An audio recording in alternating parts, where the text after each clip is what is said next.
नमस्कार विद्यार्थी मित्रांनो, आज आपण महान्यायवादी हा टॉपिक बघणार आहोत।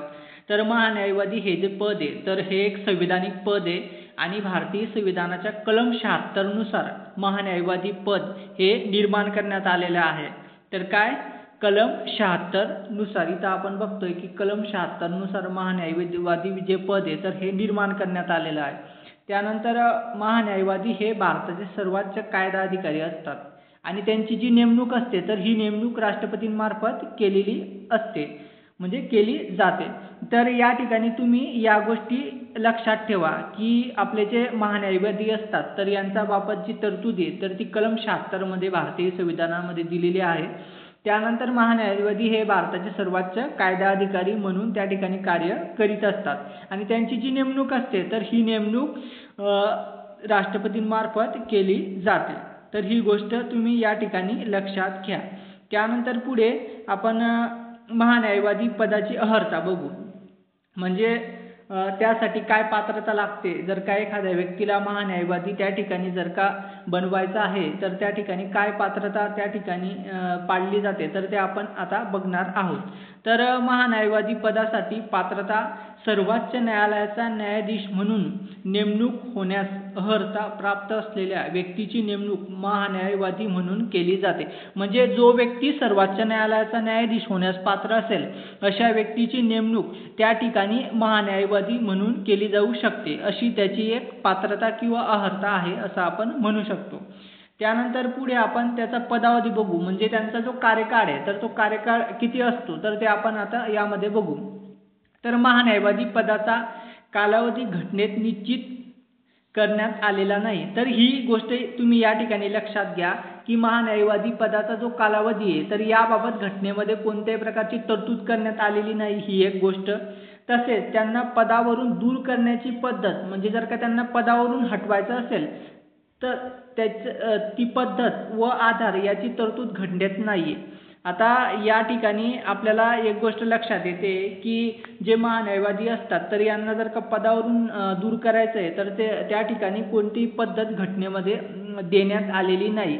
आता ज्याप्रमाणे आपल्या भारताचे मुख्य निवडणूक आयुक्त असतात तर यांना जर का पदावरून हटवायचं आहे तर त्यासाठी ज्याप्रमाणे सर्वोच्च न्यायालयातील न्यायाधीशांना पदावरून दूर करता येतं तीच प्रोसेस फॉलो करून त्या ठिकाणी भारताचे मुख्य निवडणूक आयुक्त यांना सुद्धा पदावरून दूर करता येतं। परंतु जर का आपण महान्यायवादी हे जे पद आहे तर हे सुद्धा एक संविधानिक पद आहे, तर यांना पदावरून दूर करण्याची जी पद्धत आहे तर त्याबाबत कुठलीही स्पष्टता भारतीय संविधानामध्ये त्या ठिकाणी कुठल्याही प्रकारची तरतूद केलेली नाही। तर ही गोष्ट तुम्ही या ठिकाणी लक्षात घ्या। त्यानंतर राष्ट्रपतींची मर्जी असेपर्यंत ते पद धारण करतात।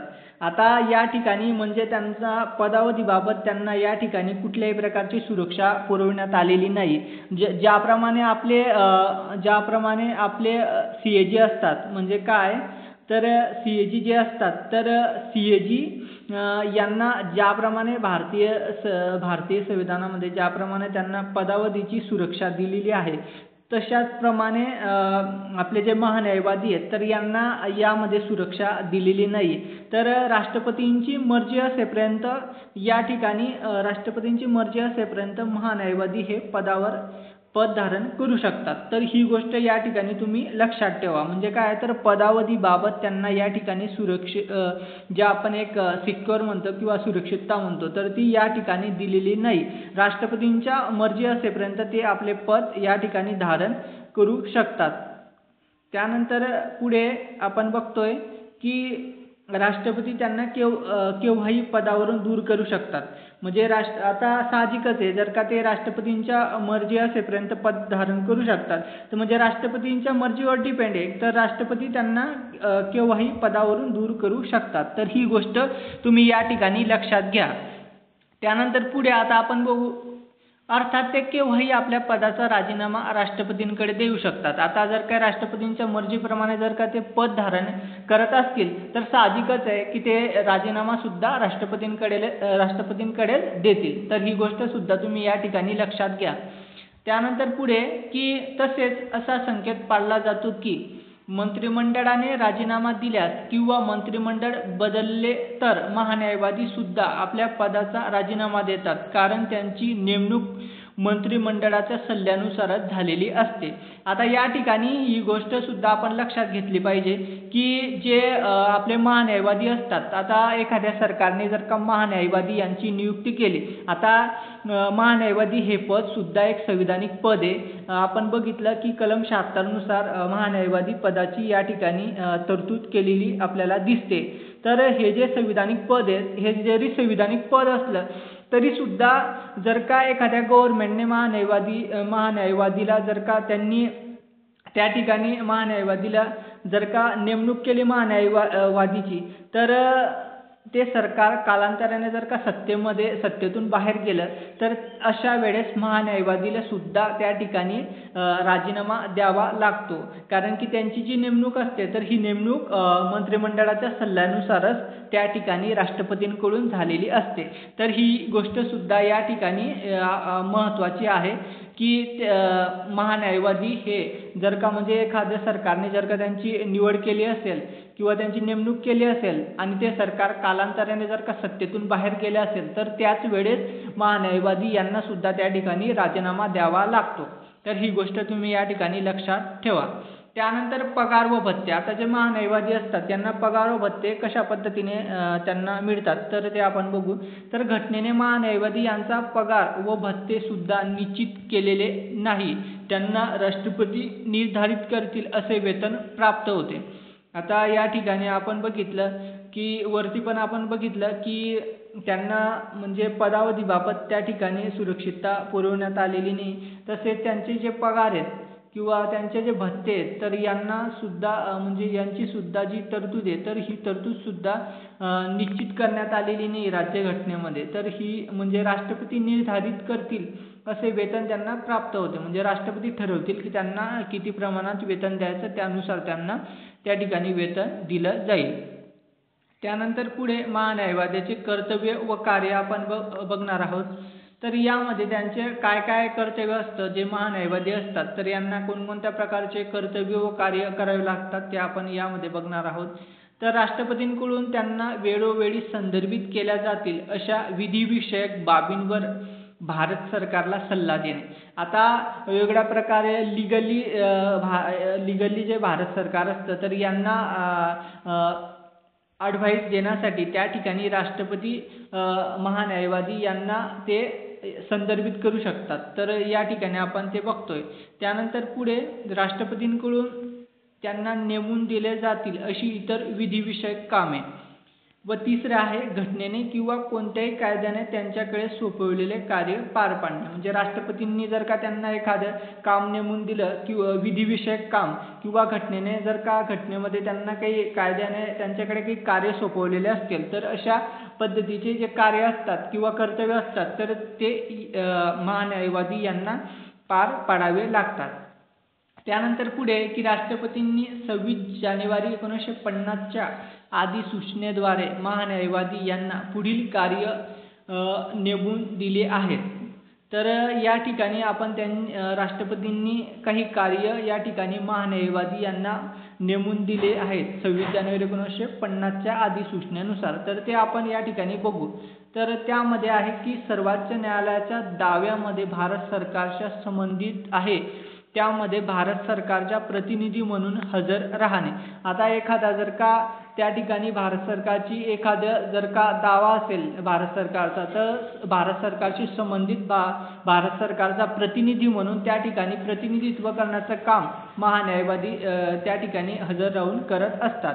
त्यानंतर पुढे की घटनेचा कलम 143 अंतर्गत राष्ट्रपतींनी सर्वोच्च न्यायालयाकडे केलेल्या संदर्भाबाबत भारत सरकारचे प्रतिनिधित्व करणे. तर हे सुद्धा कार्य या ठिकाणी महान्यायवादी यांना पार पाडावं लागतं. त्यानंतर पुढे कोणत्याही उच्च न्यायालयातील कोणत्याही दाव्यात भारत सरकारचा संबंधित असेल तर भारत सरकारच्या वतीने सरकारने तसे सांगितल्यास हजर राहणे. आता वेगवेगळ्या प्रकारच्या जे खटले असतात तर त्या ठिकाणी भारत सरकारच्या विरोधात सुद्धा त्या ठिकाणी खटले दावे दाखल केले जातात. तर त्या संदर्भात भारत सरकारची बाजू मांडण्यासाठी भारत सरकारच्या वतीने भारत सरकारने जर का सांगितले तर अशा वेळेस त्या ठिकाणी हजर राहण्याचं जे काम असतं तर ते सुद्धा महान्यायवादी यांच्या मार्फत केले जाते. तर ही गोष्ट सुद्धा तुम्ही या ठिकाणी लक्षात घ्या. आता हे जे महान्यायवादी पद आहे तर महान्यायवादी यांना कोणकोणत्या प्रकारचे अधिकार आहेत तर ते अधिकार आपण यामध्ये बघू. त्यातला पहिला अधिकार आहे की त्यांना भारताच्या राज्य क्षेत्रातील सर्व न्यायालयांमध्ये सुनावणी ऐकून घेतले जाण्याचा अधिकार आहे. म्हणजे काय तर भारतातील कोणत्याही न्यायालयामध्ये ते जाऊन त्या ठिकाणी सुनावणी ऐकू शकतात. त्यांना तो अधिकार त्या ठिकाणी दिलेला आहे. भारताचे राज्य क्षेत्र म्हणजे काय तर संपूर्ण भारतामध्ये कोणत्याही न्यायालयामध्ये जाऊन ते सुनावणी ऐकून घेण्याचा अधिकार त्यांना त्या ठिकाणी भारतीय संविधानाने दिलेला आहे. त्यानंतर पुढे त्यांना संसदेच्या दोन्ही सभागृहांमध्ये, आता संसदेचे जे सभागृह असतात तर त्या सभागृहांमध्ये त्यांच्या संयुक्त बैठकीमध्ये आणि ते सदस्य असलेल्या संसदीय समितीमध्ये बोलण्याचा व कामकाजात भाग घेण्याचा अधिकार त्यांना प्राप्त आहे. मात्र ते मतदानाचा अधिकार त्यांना नाही. म्हणजे आता संसदेचे जे कामकाज असतं तर त्या कामकाजामध्ये ते भाग घेऊ शकतात. त्यानंतर समितीमध्ये त्यांना बोलण्याचा सुद्धा त्या ठिकाणी अधिकार आहे. कामकाजात भाग घेण्याचा सुद्धा त्यांना अधिकार प्राप्त आहे. परंतु त्या ठिकाणी जेव्हा मतदान होतं तर त्या मतदानामध्ये ते सहभागी होऊ शकत नाही. चर्चा ते करू शकतात किंवा संसदीय समित्यांच्या कामामध्ये ते भाग घेऊ शकतात, पण त्यांना त्या ठिकाणी मतदानाचा अधिकार नाही. तर ही गोष्ट तुम्ही या ठिकाणी लक्षात घ्या. त्यांना संसद सदस्याप्रमाणे सर्व विशेष अधिकार व संरक्षण प्राप्त होते. आता ज्याप्रमाणे पार्लमेंटचे जे मेंबर असतात तर त्यांना ज्या विशेष अधिकार असतात तर ते विशेष अधिकार आणि संरक्षण या ठिकाणी महान्यायवादी यांना सुद्धा प्राप्त होतात. परंतु अधिकार प्राप्त होतात, परंतु संसदेमध्ये जो मतदान करण्याचा अधिकार आहे तर तो मतदान करण्याचा अधिकार महान्यायवादी यांना त्या ठिकाणी दिलेला नाही. तर ही गोष्ट तुम्ही या ठिकाणी लक्षात घ्या. त्यानंतर पुढे मर्यादा. आता जे महान्यायवादी यांचं जे कार्य आहे किंवा त्यांचे जे अधिकार आहेत तर ते अधिकारांना सुद्धा काही मर्यादा आहेत. तर त्या मर्यादा कोणत्या ते आपण यामध्ये बघू. त्यामध्ये पहिला आहे की ते भारत सरकार विरुद्ध कोणताही सल्ला किंवा विश्लेषण करू शकत नाही. आता या ठिकाणी साहजिकच आहे, जर का भारत सरकारच्या वतीने जर का तुम्ही एखादा त्या ठिकाणी तुमची बाजू मांडताय तर साहजिकच आहे की तुम्ही भारत सरकारच्या विरुद्ध कोणताही सल्ला किंवा विश्लेषण त्या ठिकाणी करू शकत नाही. ही एक गोष्ट या ठिकाणी लक्षात ठेवा. त्यानंतर ज्या दाव्यामध्ये भारत सरकारच्या वतीने हजर राहण्यास सांगण्यात आले आहे त्या दाव्यांवर ते कोणतीही टिप्पणी करू शकत नाही.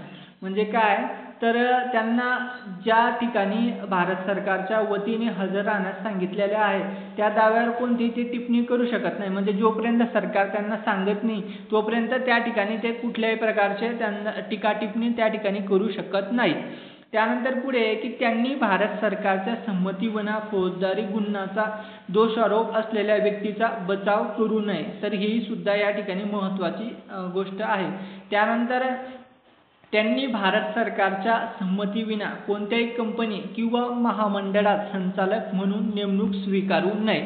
तर या ठिकाणी त्यांना हा सुद्धा अधिकार नाही की ते भारत सरकारच्या संमतीविना कोणत्याही कंपनी किंवा महामंडळ संचालक म्हणून त्यांची नेमणूक ते स्वीकारू शकत नाहीत किंवा त्या ठिकाणी ते जॉईन होऊ शकत नाही. तर ही सुद्धा या ठिकाणी महत्त्वाचे आहे.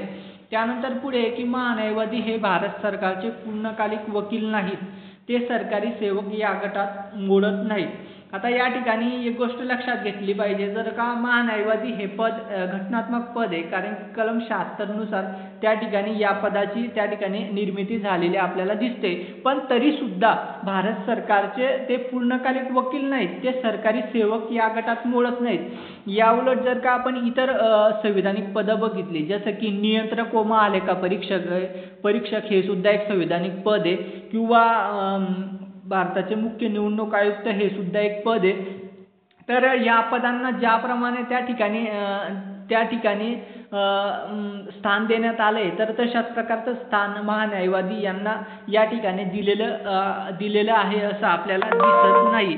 तर यामध्ये ते सरकारी गटात मोडत नाही, ही गोष्ट या ठिकाणी तुम्ही महत्त्वाची लक्षात ठेवा की ते सरकारी गटात मोडत नाही. तसेच त्यांना खाजगी वकिली करण्यापासून प्रतिबंधित करण्यात आलेली नाही. आता या ठिकाणी ही एक विशेष गोष्ट आहे की ते सरकारच्या बाजूने त्या ठिकाणी सरकारची बाजू मांडण्याचं काम ते करत असतात, परंतु त्यांना खाजगी